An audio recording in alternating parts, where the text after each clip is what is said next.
안녕하세요. 축구 소식 전하는 축구라리가 채널입니다. 자, 개편된 시스템하에 챔피언스리그 8경기가 모두 끝났습니다. 이강인 선수의 PSG 파리는 슈투트가르트와의 마지막 경기 최종적으로 승리하면서 살아남았습니다. 마지막 두 경기에서 맨시티, 슈투트가르트 모두 잡아내면서 극적으로 플레이오프에 진출하게 됐습니다. 오늘 새벽 경기 파리가 압도했고 전반에만 무려 3득점하면서 경기를 앞서 나갔습니다. 파리는 공격진에 바르콜라, 덴벨레 두 해가 나왔고 미드필드에서는 에메리 그리고 비티냐 네베스가 나왔습니다. 이강인 선수는 벤치에서 경기를 시작했죠. 전반에 무려 3득점이 나왔는데 전반 기록에서 보듯이 유효 슈팅 4번에 3골이 나온 미친 효율성의 파리였습니다. 점유율도 7대3으로 압도했죠. 오늘 특히 덴벨레가 주사위가 6이 뜨면서 전반에 굉장히 좋은 모습을 보여줬고요. 후반 들어서 또 파리가 또다시 득점하면서 덴벨레는 해트트릭까지 세우게 됩니다. 그러면서 4대0까지 점수를 벌리죠. 이 상황에서 이강인 선수는 59분에 교체로 들어와서 무난한 활약을 하면서 팀 승리를 도왔습니다. 이미 팀 승리가 좀 굳어지면서 확실시되고 있었고 다른 선수들도 또 여러 명 교체가 됐는데요. 그렇기 때문에 엘리케 감독은 무리한 경기보다는 안정적인 승리를 원해서 좀 더 선수들에게 보수적으로 수비 위주의 경기를 요구했습니다. 그때부터는 그 상황에서 슈투트가르트가 한 골 만회하면서 4대1로 경기는 최종적으로 끝나고 파리가 승리를 거두게 됩니다. 아무래도 저도 그렇고 우리 팬분들도 그렇고 전부 다 이강인 선수의 선발 출전을 기대했는데 좀 굉장히 아쉬웠죠. 이강인 선수도 교체로 들어갈 때 표정이 그렇게 밝지는 않았습니다. 좀 답답하고 약간 실망한 그런 표정도 내비쳤는데요. 59분에 이강인 선수는 두해와 교체되면서 동 포지션 오른쪽 윙으로서 이렇게 그대로 활약하게 됩니다. 이강인 선수는 대체적으로 무난한 활약을 했지만 말씀드린 대로 이미 경기가 4대0으로 벌어져 있었기 때문에 엘리케 감독이 좀 더 보수적으로 경기를 운영하려고 하는 측면이 있었습니다. 그래서 공격적으로 나가지 않았죠. 하지만 이강인 선수에게 조금 요구하고 싶은 부분이 오늘은 있는데요.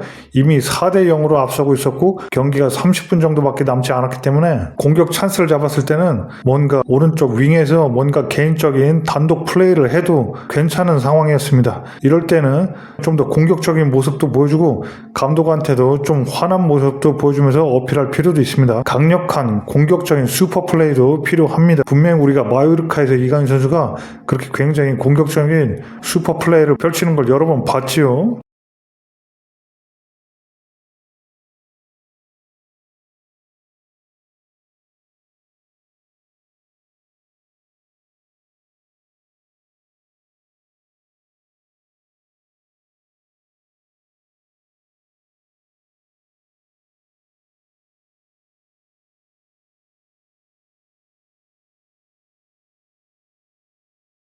멋진 크로스나 이렇게 패스들도 있었지만 단독 돌파, 화려한 플레이도 굉장히 많았습니다. 이강인 선수가. 너무 파리에서 지금 감독 말만 듣고 안정적인 승리를 가져가야 된다는 부담감 때문에 좀 학생처럼 이렇게 전부 다 따를 필요는 없습니다. 때로는 감독 말을 약간 어기고 좀 더 독단적인 공격적인 플레이를 해도 될 때가 있습니다. 오늘이 그랬고요. 유럽에서는 자신의 또 캐릭터를 보여주는 것도 굉장히 좋은 겁니다. 그렇지 않으면 오히려 존중을 못 받는 경우도 굉장히 많습니다. 이럴 때는 현실에 만족하지 않는다. 그리고 내가 지금 기분이 안 좋다. 큰 경기에서 중요하게 이렇게 취급받지 않는다는 게 기분이 언짢다. 이런 것도 보여줘야 됩니다.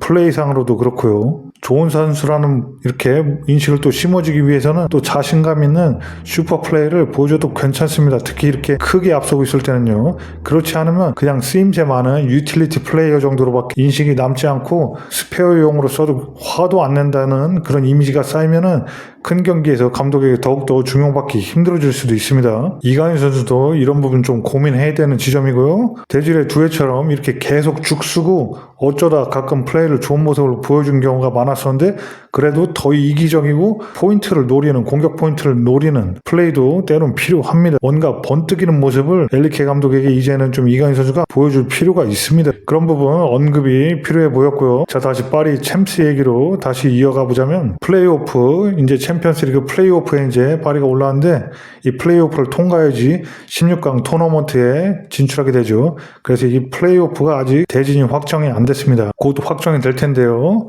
그 상대 팀이 두 팀이 있습니다. 그 두 팀 중에 한 팀과 이제 플레이오프 경기를 홈앤 어웨이 두 경기를 펼치게 되는데요. 그런데 웃기게도 둘 다 프랑스 팀입니다. 브레스트와 모나코 그 두 팀 중에 한 팀과 플레이오프 홈앤 어웨이 두 경기를 펼치게 됩니다. 더욱더 재밌는 건 브레스트와는 당장 2월 2일 일요일 새벽에 리그왕 경기를 하고요. 또 모나코와는 2월 8일 토요일날 새벽 경기 리그왕 경기를 또 합니다. 두 팀 중에 한 팀과 챔피언스리그 플레이오프를 진출하는데 2월 2일과 2월 8일날 각각 브레스트와 모나코와 이미 리그왕 경기를 하게 돼 있습니다.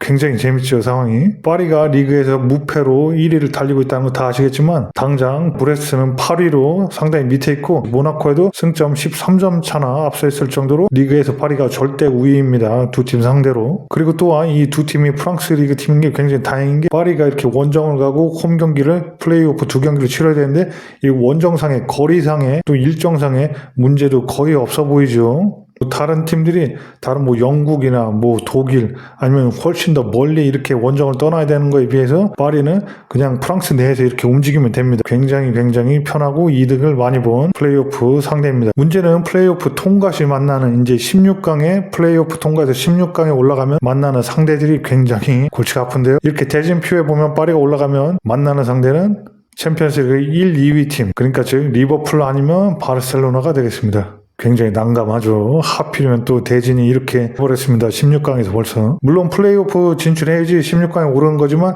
파리가 플레이오프는 상대들 봤을 때 이긴다고 볼 확률이 훨씬 크기 때문에 16강을 고려해보자면 리버풀이나 바르셀로나 둘 중에 하나입니다.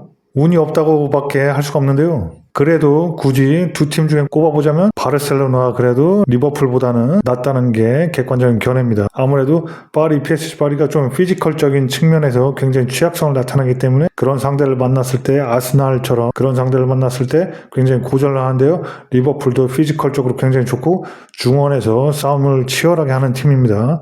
그러니까 중원에서 파리가 밀리기 시작하면 아스날전처럼 굉장히 꼬일 확률이 크죠. 그렇기 때문에 차라리 바르셀로나가 리버풀보다는 더 나은 상대다 그렇게 보입니다. 당장 16강 걱정보다는 플레이오프 준비를 잘 하는 게 우선이긴 하겠지만요. 네, 그럼 여기서 오늘 밤 경기 후에 엘리케 감독의 인터뷰 한번 살짝 살펴보겠습니다. 루이스 엘리케 감독, 우리는 어려움을 겪었습니다. 그러면서 매우 기쁩니다. 우린 처음부터 챔피언스리그 처음 시작할 때부터 최악의 무승부나 이렇게 등등 기록하면서 불운했고 순위도 좋지 않았습니다. 하지만 계속해서 싸우고 간신히 이렇게 승점들을 얻어냈다 그랬죠. 그러면서 오늘 밤 덴벨레가 해트트릭을 기록했는데 덴벨레 해트트릭, 우리는 팀이다 그러면서 처음에는 바르콜라가 시즌 초반에 굉장히 좋았지만 지금은 이렇게 우스만 덴벨레가 굉장히 좋다. 그리고 나중에는 그게 곤살로 하무스가 또 될 수도 있고 또 이강인이나 크비차 이렇게 두회 등등 누구나 이렇게 두각을 나타내는 시기가 있을 거다. 우리는 팀이다. 팀으로서 승리한다.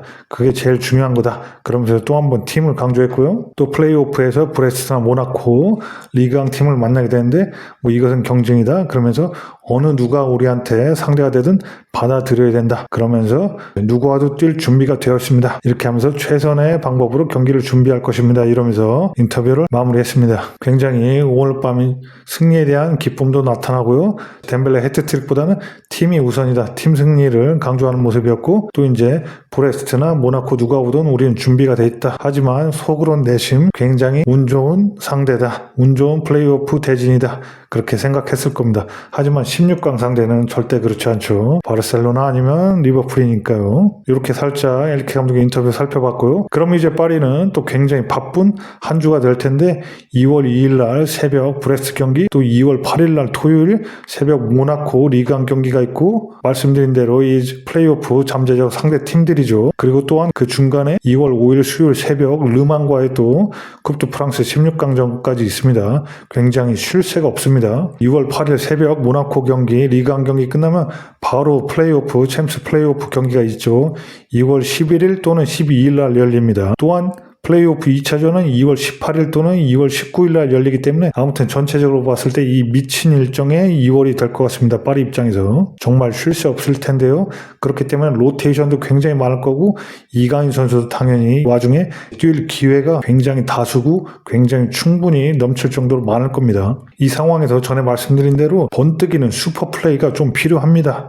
이렇게 교체로 나오든 선발로 나오든 풀타임을 잘 안 줄 겁니다. 엘리케 감독 계속 선수 체력 관리를 위해서 이렇게 교체를 많이 할 텐데, 그러니까 짧은 시간 동안 이렇게 굉장히 화력이 집중되는, 굉장히 번뜩이는 그런 플레이도 보여줄 필요가 있습니다. 공격 포인트도 물론 정립이 요구되고요. 그런 이 파리 미친 2월 일정에서 이강인 선수가 굉장히 번뜩이는 모습 보여주고 공격 포인트 착착 쌓아가는 그런 2월이 꼭 되었으면 좋겠습니다. 네, 이렇게 오늘 우리 축구라리가 슈투트가르트와의 챔피언스리그 경기 리뷰하고 인터뷰, 그리고 향후 플레이오프 전망, 그리고 이강인 선수가 좀 고려해야 될 부분까지 살펴봤고요. 다음 경기 바로 2월 1일 일요일 새벽에 있으니까 또 파리와 이강인 선수 잘 준비해야겠습니다. 그러면 우리 채널 오늘 영상은 이 정도로 마치겠고요. 이야기가 재밌었으면 구독, 좋아요, 공유 부탁드립니다. 특히 구독이요. 저희는 또 알찬 소식 가지고 곧 경기 있을 테니까 금방 또 찾아뵙겠습니다.